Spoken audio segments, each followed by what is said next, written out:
আসসালামু আলাইকুম এভরিওয়ান। তো সবাই কেমন আছেন? আশা করি সবাই ভালো আছেন। তো আজকে আসলাম পান খেতে। তো আবার চলে আসলাম ছোট্ট একটা ব্লগ নিয়ে। তো আসলে পান ক্ষেত নামানো হয়েছিল, যে কারণে পান এখন ছোট ছোট।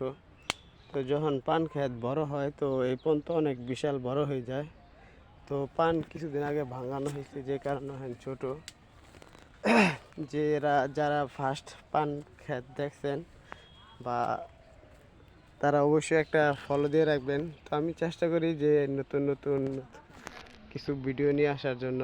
তো আপনি যদি আমার চ্যানেলে নতুন হয়ে থাকেন তো অবশ্যই চ্যানেলটা সাবস্ক্রাইব করে দিবেন। তো এটা হচ্ছে পান ক্ষেত, দেখতেই পাচ্ছেন, তো খুব সুন্দর। তো আমি পান খেতে ঢোকার আগে একটা কথা বলে রাখি, যারা নিয়মিতভাবে পান খেতে আসে তারা শরীর নাপাক নিয়ে